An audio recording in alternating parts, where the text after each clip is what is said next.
Hey bikers, thanks for tuning in to Biker Man. Today I'm at the local park cruising on my Trek Antelope 820.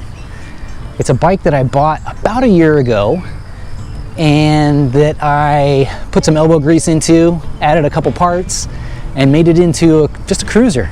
So I've had several people ask about it based on some shorts that I posted to the channel, but I don't have a how-to video, so I thought I'd go ahead and just do a recap of what I did and maybe go through some lessons learned and hopefully inspire you to take on a project of your own. So thanks for tuning in. I'll see you out there.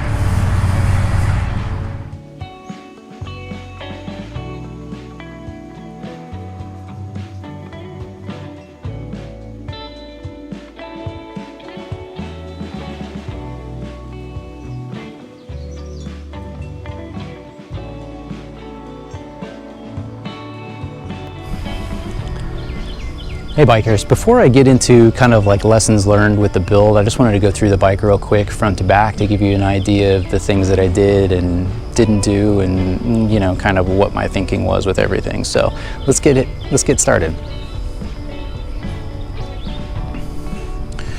All right, so first off, this is a Trek Antelope 820. Based on my research, it's a 1993, but you know, nothing's 100% gold with my research methods, so if you know better or know different, let me know down below. Let's just go ahead and start with the front. The front end, the wheel, the fork, everything is original to the bike, or at least based on my knowledge. I mean, you can see that it's still got the Trek chromoly stickers on the fork. The wheels are a Araya. They're like really beautiful. The hubs are super smooth.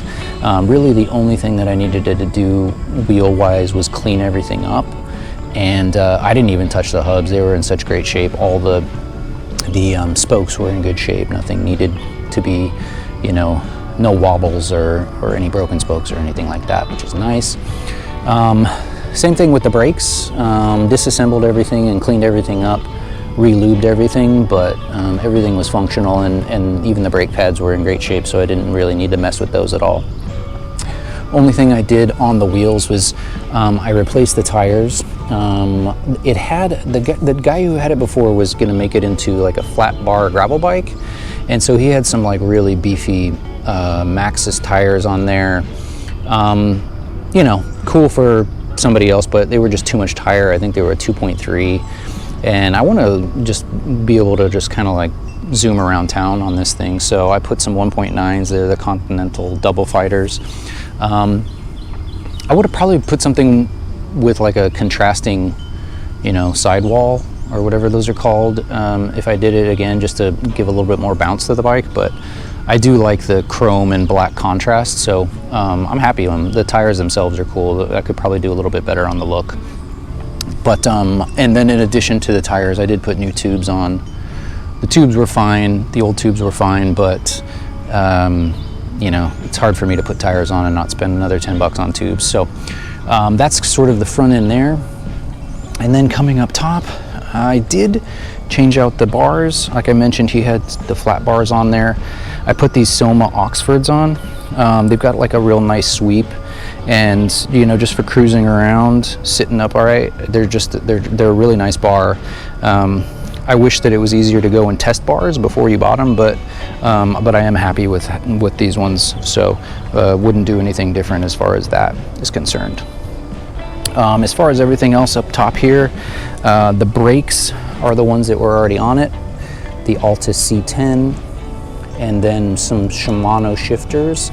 The 1 through 7 shifter was functional, in great shape. I lubed it up, no problem there, didn't have to do much else. But the 1 through 3 shifter was a no-go. I thought it was working at the time that I test rode the bike, but by the time I got it home, I couldn't get it to shift from 2nd to 3rd. So I went ahead and found this one on eBay, and yeah, so it's all the shifting is in great shape now. Otherwise, up top, I didn't touch the grips. These are the grips that he had on there. I thought that the black worked well with the bike, and I'm not 100% sure that I'm keeping this bike. It was a fun project, but I figured if I do end up selling it, that whoever that is going to want to, you know, change out the grips to personalize them to whoever they are. And so, you know, for as good a shape that they're in, and they are comfortable grips, I just left them. I don't know what the brand is. It's unknown for me. As far as the rest of the front end, the stem is the original, and, you know, no problems there, so I didn't have to tinker with it. Everything else up here is original. I did put fresh cables and housings on. I just thought that would, honestly, I just wanted to learn how to do it. The other ones were in decent enough shape, but I think, you know, a big part of this project is just learning how sort of the bikes operate and how to do the stuff. I did leave a lot of extra space up here in case I ever wanted to put a bag on the front, but haven't done it yet, and they can always be shortened up later. I figured might as well have the space in case I want it later. The saddle and the grips I didn't change, because I figured that if someone's going to buy this from me, the saddle and the grips are going to be the things that they want to go ahead and personalize for themselves. So beyond that, moving down the bike, I didn't do anything on the back end. Everything else is original other than the crankset, which I put on this Sake SX. It's an oval chainring, and I know they're kind of like mixed messages out there on oval chain rings. I can't tell the difference between the functionality between this one and the regular one. All I'll say is that it feels exactly the same, and I think it looks cool. It's got a nice chrome finish, and I really wanted to create that contrast between the black of the frame and certain parts that had more of a chrome bounce to them. So that I replaced. Basically, I just went on to, or I counted the teeth of the previous crankset, and matched this crankset to that. So functions great. I think it looks cool, and there was nothing wrong with the original crankset. It was just it had black and chrome on it, and I wanted a little bit more bounce. Otherwise, I did have to change the chain because the other one was stretched out, but the rear derailleur, front derailleur, all the original.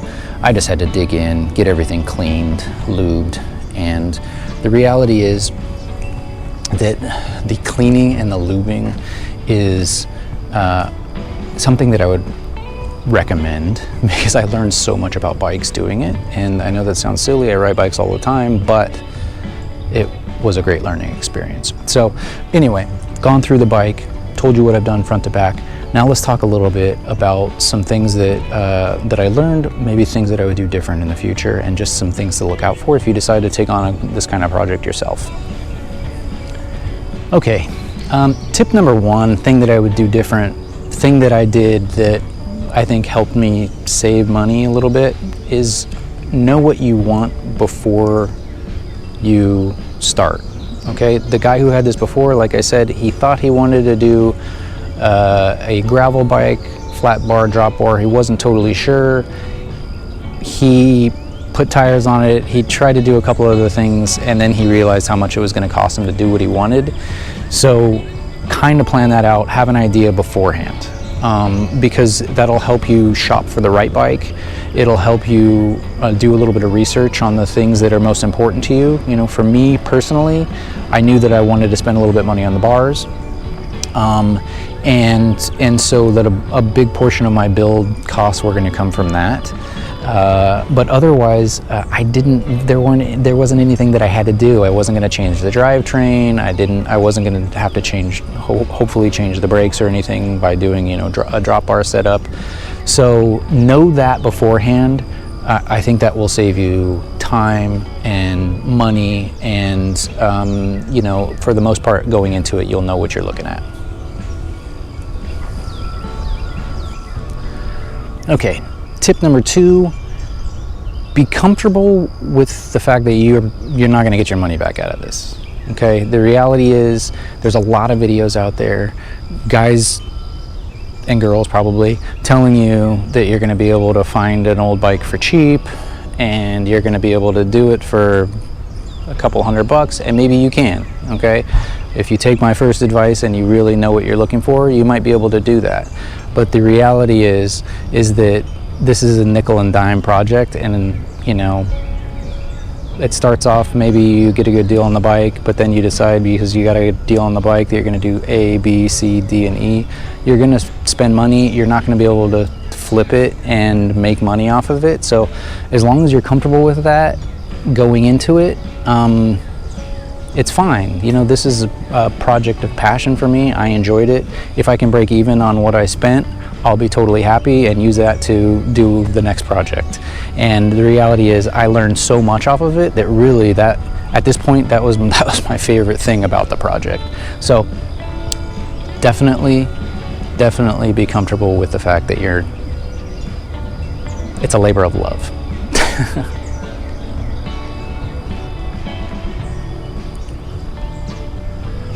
Okay, after you know what you want and you're comfortable with spending probably more than you anticipate, I would say focus on the components.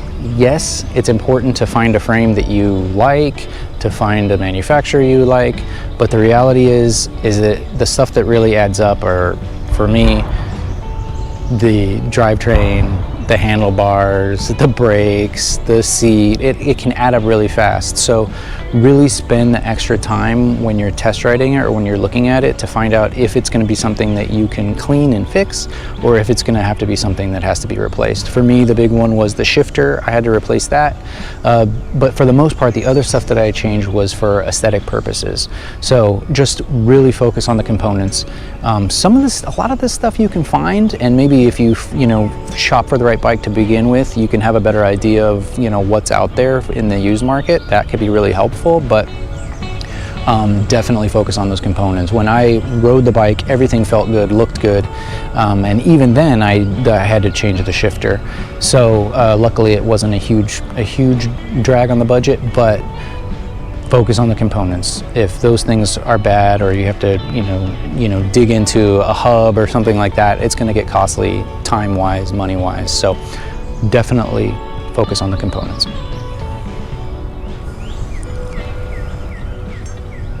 Last bit of advice I would say, and something that was really helpful to me, if you're watching this video, there's a ton of videos on this stuff on YouTube.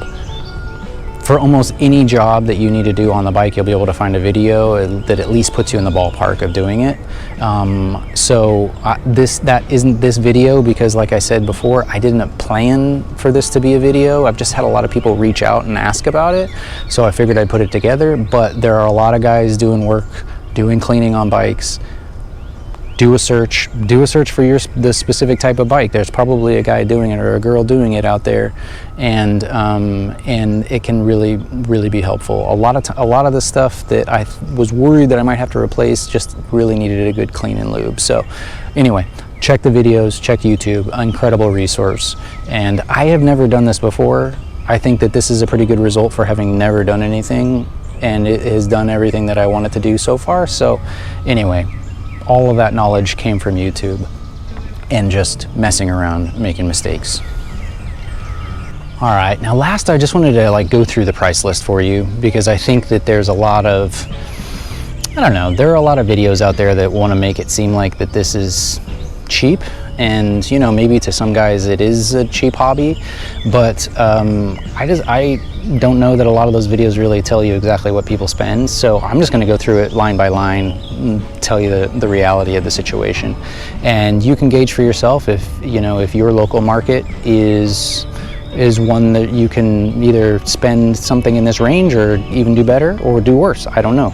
I'm in the sort of the suburbs of Dallas, so suburbs of a major city. There are a lot of bikes that are available, but not a whole lot of this early to mid 90s mountain bike type bikes. They're a good amount, but I can't just find them in a barn somewhere. They're not $40 frames out there. There's just not in my market. So anyway, let's go through it line by line. So as far as the overall bike is concerned, I paid $140 US, and I've been probably shopping for 2 or 3 months, and I basically knew that I wanted a Trek or Specialized sort of in this year range. I was flexible on the color and all of that, but it took me a while to find one. I found a lot of other bikes that were too small, and this one is even probably a little bit bigger than I normally ride, but it's going to take you a while. And 140 I would say was kind of like the mid-range. Most of the bikes that I saw were between 100 and 200, and there were some for under 100 that were totally destroyed, and I would have spent $500 in parts and labor. So this one was in pretty good shape. Like I mentioned, the tires were really the tires and the shifter, and then the other stuff that I did aesthetically to change it. So 140 for the bike. The tubes, I did put new tubes on. It was optional in this case, but I plan on putting tubes on because, who knows, a lot of bikes have flat tires. Those were $13 for the pair. The bars were $86. Again, an aesthetic thing, but bars can be expensive. Do your research, but there are a lot of, even for there's a knockoff version of most of the high-end bars. So if it doesn't matter what the brand is for you, look around, try to find something that's similar. The cranks, $65. So again, an aesthetic thing, and I still have the original cranks. I could probably sell them maybe for between $20 and $30, so I could recoup some of that cost, but I'm going to hang on to them because I don't know, I might use them in the future for future builds. The tires were $62 for the set, and I sold the old tires for $40, so basically $22 I spent on new tires. The shifter was $12. That was a must. There was no getting around it. I could have maybe taken the other shifter apart, but for $12, I think it was a pretty reasonable spend, and I like how it turned out. They're better matching. The other shifter was a different, not a different brand, but a different year, so it did look different than the right-hand side shifter. I did have to replace the chain. That was $18, and then the cabling with the cable and the housing was $9. So all in, I spent $365, and at this point I love the bike, but it's not very practical for where I live, and I can cruise around the neighborhood, but it's just not a practical bike for where I am, so I'll probably sell it. I'll feel lucky if I break even. It seems like bikes are sort of, ready to ride bikes like in this era with some kind of cleaning. They're right around 300. So, I'll hang on to it for a while and see what I can get. But, if I can get 300 and buy the next project, I might do that. Who knows? So anyway, thanks for tuning in today to Biker Man. I know there have been several people commenting and asking questions about this bike, so if you have any questions, comments, thoughts, what did you do with your bike, are you going to be building a project, put the comments down below. I'll answer the best I can. So anyway, thanks for tuning in. I'll see you out there.